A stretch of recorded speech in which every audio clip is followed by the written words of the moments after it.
Shalom alaikum Hamasyah. Kita sekarang akan membaca tentang kisah hidup Rasul Yakobus anak Zebedius. Jadi Rasul Yakobus ini adalah saudara seanak kakak adik dengan Rasul Yohanes si penulis Injil. Jadi Rasul Yohanes dengan Rasul Yakobus ini adalah anak dari Zebedius. Nah, Zebedius itu adalah suami dari salah satu dari anak Yakobus, anak Yusuf ya. Jadi salah satu dari anak Yusuf. Artinya kalau secara dan Yusuf itu adalah tunangan Maria. Sehingga kalau misalkan zaman sekarang Tuhan Yesus itu adalah omnya Yakobus dan Rasul Yohanes itu ya. Nah, karena ini Yakobus sebelum bertunangan dengan Bunda Maria, Yusuf itu sudah mempunyai banyak anak gitu, ya, dari istri pertama. Ya, mungkin kita belum tahu ya bahwa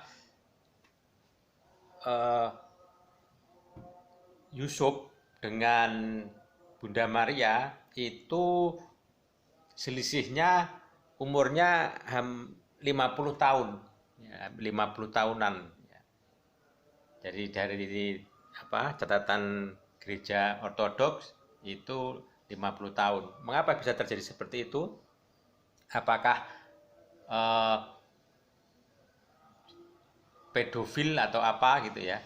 Jadi Bunda Maria itu ketika kecilnya dia diasuh di dalam bait Allah untuk dipersembahkan kepada Allah.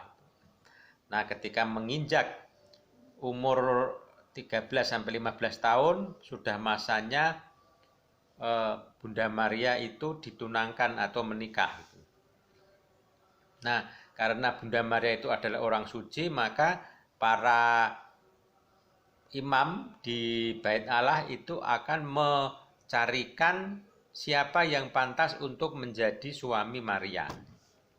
Nah, kemudian dicarilah atau diundi orang-orang yang pantas untuk menjadi tunangan Maria.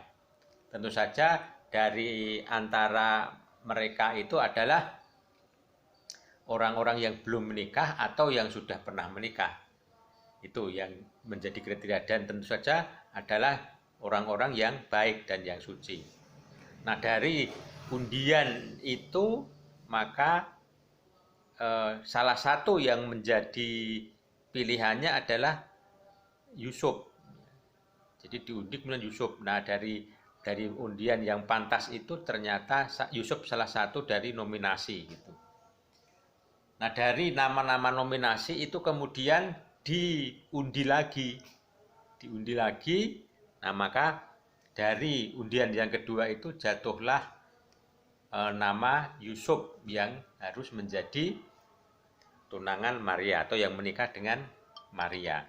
Nah, jadi di sini artinya Yusuf itu bukannya untuk menjadi suami atau menjadi dalam tanda petik untuk hubungan suami istri begitu ya, tapi lebih utama kepada wali. Jadi wali nikah. Jadi yang menjadi wali nikah atau menjadi wali dari sebuah pernikahan Bunda, atau menjadi wali dari apa yang dilakukan oleh Bunda Maria tersebut. Ya, jadi bukan lebih ke hubungan suami istri. Nah, ini yang kemudian terjadi peristiwa-peristiwa yang tertulis dalam kitab suci. Jadi artinya Yusuf, jana suci Yusuf itu lebih kepada pemeliharaan tentang kehidupan Bunda Maria. Selanjutnya karena Bunda Maria juga tahu bahwa Bunda Maria itu adalah salah satu dari orang suci yang diyakini sebagai karunia Allah dalam kehidupan keseharian di dalam bait Allah itu. Sementara Rasul Yusuf sendiri adalah juga orang yang taat dan suci. Itu bisa kita lihat ketika anak-anaknya, anak pertamanya Yakobus, tapi ini Yakobus anaknya Yusuf ya, bukan Yakobus yang akan kita baca pada ini. Nah, Yakobus Rasul Yakobus anaknya Yusuf yang menjadi uskup pertama di Yerusalem, ini adalah anaknya Yusuf. Nah, sementara Yakobus yang kita baca ini bisa dikatakan sebagai keponakannya. Nah, keponakannya dari Yakobus, saudara Yesus itu, saudara Tuhan Yesus. Baik, akan kita bacakan dari buku Kehidupan Para Rasul Suci. Nah, jadi ini diambilkan dari buku Sinaksarion, tetapi buku ini hanya menerjemahkan beberapa rasul utama, 12 rasul dari Tuhan Yesus, dan juga ada tambahan Rasul Paulus. Nah, dan nanti di bagian-bagian lain sudah saya bacakan juga. Oke, kita baca dari Kehidupan Rasul Yakobus.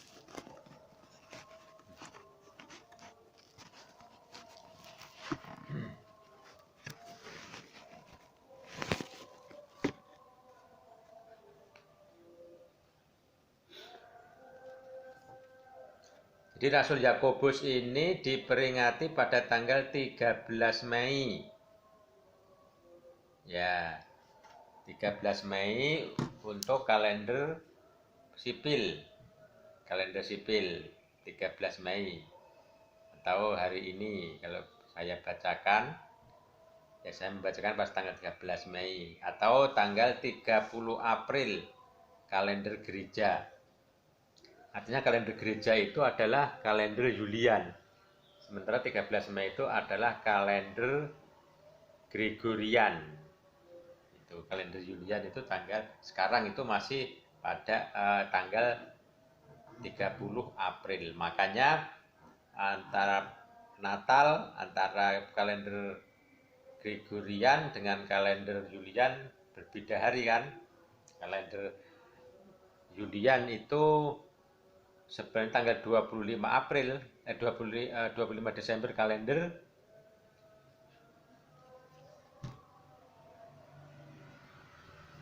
Julian.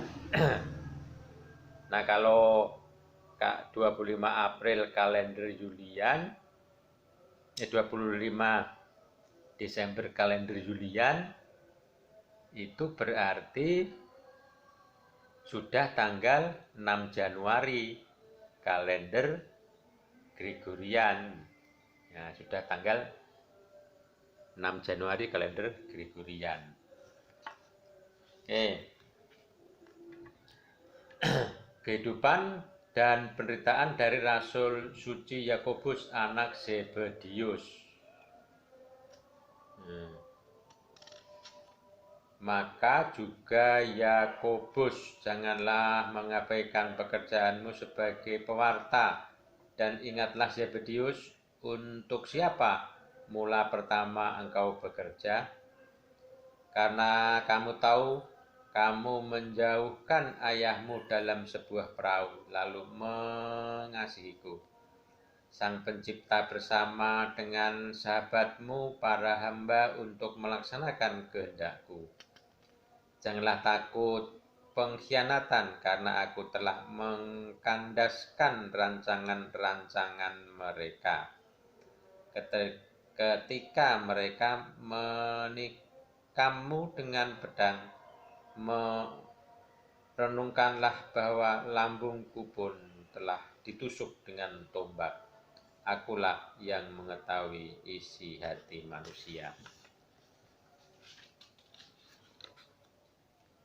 Sang suci Yakobus, anak Zebedius dan saudara dari penulis Injil Yohanes sang teolog, adalah salah satu dari 12 rasul yang dipilih oleh Tuhan dari antara nelayan sederhana untuk menjadi muridnya. Dipanggil oleh Yesus Kristus, Yakobus bersama saudaranya meninggalkan perahu ayahnya dan jaring-jaringnya dan menggantungkan hidup mereka erat-erat kepada Kristus. Matius 4 ayat 21-22. Mengikuti dia kemana-mana, mendengarkan khotbahnya dan menyaksikan mujizat-mujizat yang dikerjakannya. Dan Tuhan sedemikian mengasihi dua bersaudara ini, sehingga dia mengizinkan yang satu atau Yohanes untuk berbaring meletakkan kepalanya di dada Yesus. Yohanes 13 ayat 23. Dan berjanji untuk memberikan satunya lagi yaitu Yakobus isi gelas yang sama untuk diminum, yang Tuhan sendiri harus meminumnya.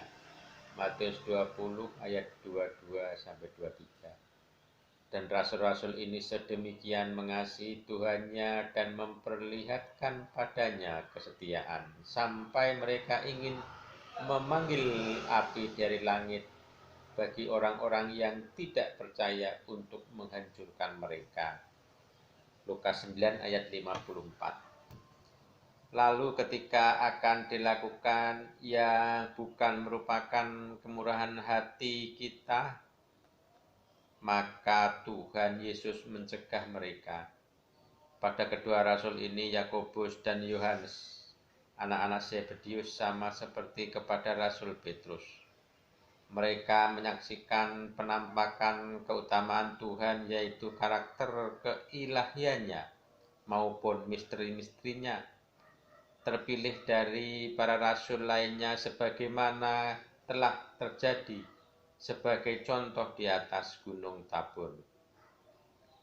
Ketika Tuhan ingin menunjukkan kemuliaan keilahiannya, membawa Petrus, Yakobus, dan Yohanes dan bertransfigurasi di depan mereka. Matius 17 ayat 1 dan seterusnya. Setelah penderitaan yang dijalani dengan sukarela, kebangkitan dan kenaikan Tuhan kita ke surga, dan turunnya Sang Roh Kudus, Sang Suci Yakobus melakukan perjalanan ke Spanyol dan negara-negara lainnya, mengkhotbahkan firman Allah. Sesudahnya dia kembali lagi ke Yerusalem dan menjadi ancaman bagi orang-orang Yahudi, bagaikan sambaran halilintar. Markus 3 ayat 17. Sebab itu dia dengan sangat berani dan dengan terus terang mengkhotbahkan Yesus Kristus, memproklamasikan dia sebagai Mesias sejati, Sang Penyelamat dunia. Yakobus melibatkan orang-orang Farisi dan suku-suku Israel dalam perdebatan, mencela serta menegur mereka atas kekerasan hati mereka dan ketidakpercayaan mereka, dan mereka tidak dapat mengimbangi dia, lalu menyewa seorang penyihir yang bernama Hermogenes untuk berdebat dengan Yakobus dan mempermalukannya. Tetapi sang Majus itu seorang yang sombong, sehingga dia tidak mau berbicara dengan Yakobus. Sebagai gantinya, dia mengirim muridnya bernama Pilatus dan berkata, "Bukan olehku, bahkan hanya oleh muridku saja pun Yakobus tidak akan dapat menang dalam perdebatan nanti." Pilatus datang lalu berbicara dengan orang Rasul suci Yakobus. Sang Rasul suci Yakobus, tapi dia tidak mampu melawan hikmat Sang Roh Kudus yang masuk ke dalam Rasul Yakobus. Dia jatuh terdiam dan sepenuhnya dia tidak mampu membuka mulutnya untuk berkata-kata. Mengakui kebenaran, Pilatus yang rendah hati kembali kepada tuannya, si ahli sihir, lalu memberitahukan tidak akan ada yang sanggup mengatasi Yakobus, yang bahkan menegaskan ucapan-ucapannya dengan mujizat-mujizat lebih jauh lagi. Pilatus menasihati gurunya untuk meninggalkan ilmu sihirnya lalu menjadi murid Yakobus. Namun si congkak Hermogenes memanggil setan-setan dengan membaca mantra dan memerintahkan mereka untuk menahan Pilatus di satu tempat tertentu dalam ikatan sihir sehingga dia tidak bisa pergi dari tempat itu. Dan Hermogenes menambahkan, mari kita lihat bagaimana Yakobusmu akan membebaskanmu. Pilatus diam-diam mengirim kepada sang rasul bahwa dia telah diikat oleh setan-setan melalui mantra yang dibaca Hermogenes. Ketika mendengar hal itu, sang rasul mengirim padanya handuk miliknya dan menyuruhnya untuk memegang handuk itu kembali, mengatakan kalimat berikut ini. Tuhan melepaskan belenggu, Tuhan menegakkan orang yang jatuh. Tidak lama setelah Pilatus mengucapkan kata-kata itu, lalu tiba-tiba saja dia sudah terbebas dari belenggu yang tidak terlihat itu. Karena setan-setan ketakutan kepada handuk sang rasul dan kuasa-kuasa yang diucapkannya, setan-setan itu melepaskan belenggu Pilatus dan kabur darinya. Kemudian Pilatus menertawakan Hermogenes, lalu pergi pada sang suci Yakobus dan mempelajari iman suci darinya, lalu dibaptis. Tetapi Hermogenes penuh dengan kegusaran dan kemarahan, lalu memantrai setan-setan yang melayaninya, kemudian mendesak mereka untuk membawa kepadanya Yakobus dan Pilatus dalam keadaan terikat. Tapi ketika setan-setan itu mendekati rumah kediaman di mana Yakobus dan Pilatus menetap, malaikat Tuhan atas perintah Allah tiba-tiba meringkus setan-setan itu dan mengikatnya dengan ikatan yang tidak terlihat dan mulai menyiksa mereka. Setan-setan itu sangat tersiksa oleh kuasa Allah, lalu berteriak agar didengar oleh semua orang. Yakobus, rasul dari Kristus, bermurah hatilah pada kami karena kami datang kepadamu. Dan Pilatus atas perintah Hermogenes, dan lihatlah sekarang kami sendiri terikat kuat-kuat dan menderita amat sangat. Sang suci Yakobus kemudian berkata kepada setan-setan itu, biarlah malaikat Allah yang telah mengikatmu melepaskan ikatan-ikatan itu, namun pergilah kalian dan bawa ke sini ke hadapanku Hermogenes. Tanpa melukainya, seketika setan-setan itu terlepas. Mereka lalu menuju Hermogenes dan menangkapnya, mengikatnya dan menghadapkan dia kepada sang rasul hanya dalam sekejap mata, dan mohon kepada sang rasul untuk mengizinkan mereka membalas dendam atas kesialan mereka. Sang rasul bertanya kepada para setan itu, mengapa mereka tidak mengikat Pilatus seperti yang diperintahkan oleh Hermogenes? Para setan menjawab, kami tidak dapat menyentuh bahkan seekor lalat di rumahmu. Kemudian kata sang rasul kepada Pilatus, Tuhan, kami telah memerintahkan untuk membalaskan kebaikan atas kejahatan. Oleh karena itu, lepaskanlah Hermogenes dan bebaskan dia dari setan-setan itu.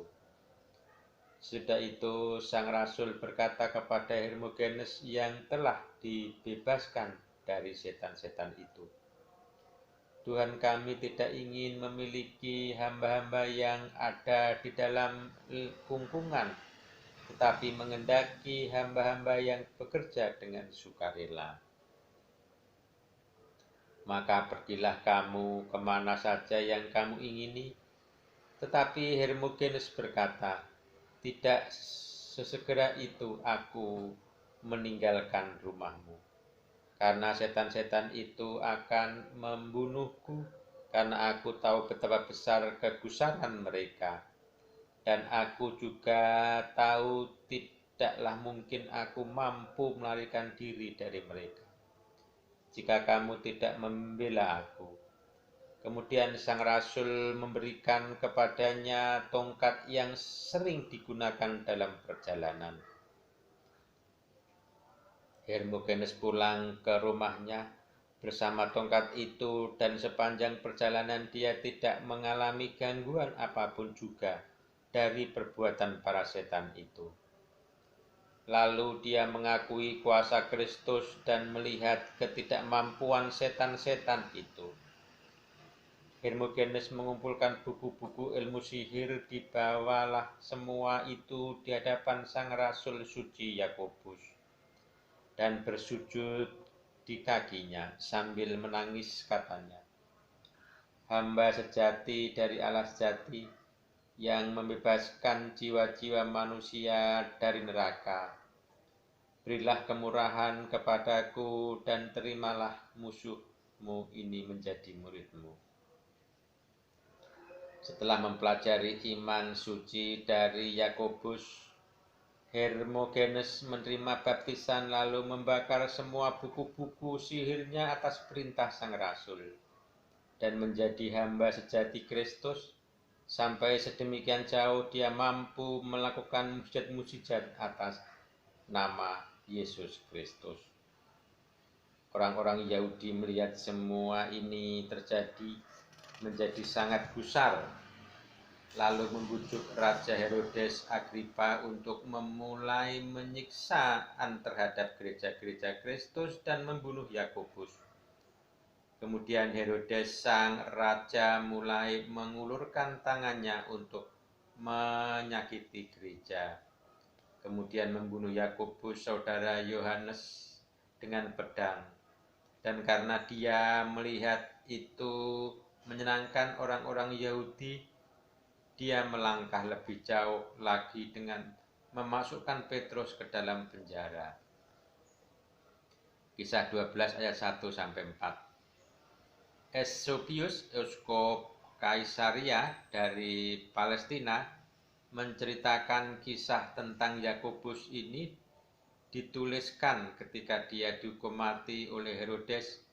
Seseorang yang bernama Josiah, satu dari antara orang-orang yang memfitnah Rasul di hadapan Herodes, menyaksikan keberanian dan keterus-terangan dari sang Rasul suci Yakobus dan merasakan ketidaksalahan dan kesuciannya, juga mengenai kebenaran kata-kata yang dia ucapkan sehubungan dengan kedatangan Kristus Sang Mesias. Hal ini menjadikan Yosiah percaya kepada Tuhan, lalu dia pun dihukum mati bersama Yakobus ketika mereka bersama sedang menuju ke tempat eksekusi. Mereka bertemu dengan seorang lumpuh terbaring di jalan dan sang Rasul suci menyembuhkannya. Dan ketika mereka menundukkan lehernya di bawah mata pedang, Josiah mohon dengan sangat kepada sang suci Yakobus untuk memaafkan dosa yang telah dilakukan di saat dia belum percaya, yaitu bahwa dia telah memfitnah Yakobus kepada sang raja. Sang rasul memeluknya dan menciumnya dan berkata, damai besertamu.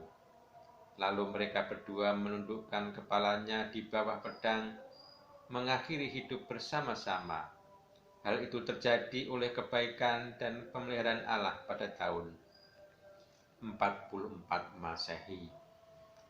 Sesudah mereka dipenggal, jasad dari sang rasul suci Yakobus diambil oleh para muridnya dan atas seizin Allah dibawa jauh oleh mereka ke Spanyol, di mana bahkan sampai hari ini kesembuhan didapatkan orang di depan makamnya, dan mujizat-mujizat terjadi di situ. Kemuliaan bagi Kristus Allah yang bersama Sang Bapa dan Sang Roh Kudus dimuliakan oleh seluruh makhluk selama-lamanya. Amin. Jana Suci Yakobus anak Zebedius.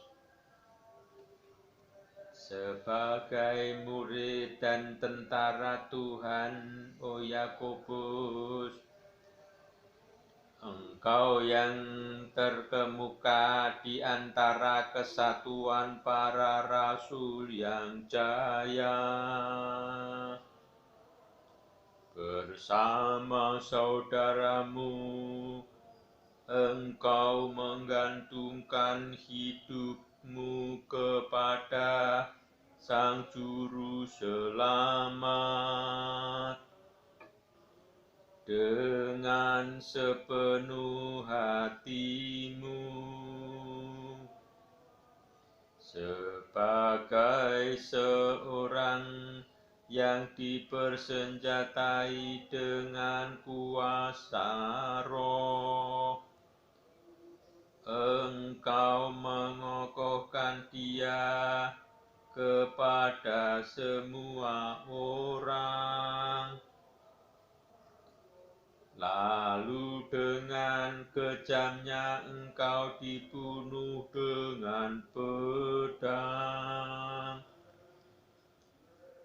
Oh yang sangat terberkati, oleh karenanya kami semua menghormatimu.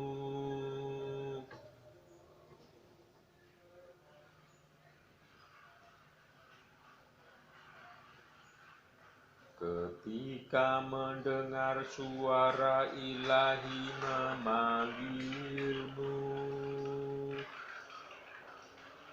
oh Yakobus yang mulia,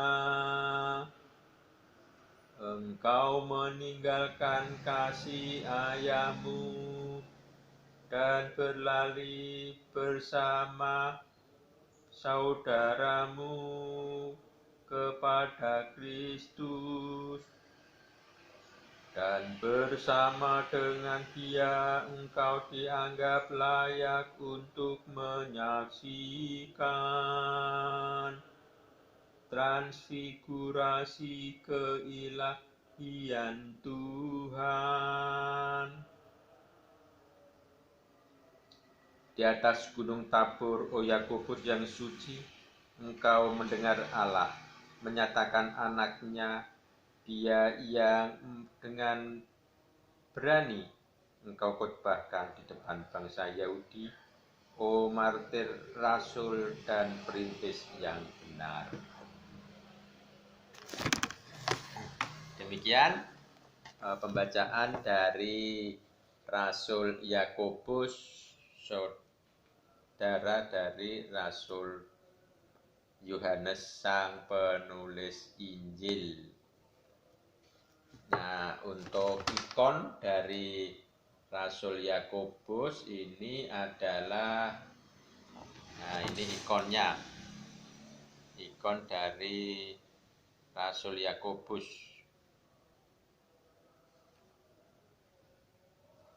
Ikon dari Rasul Yakobus, saudara dari Rasul Yohanes.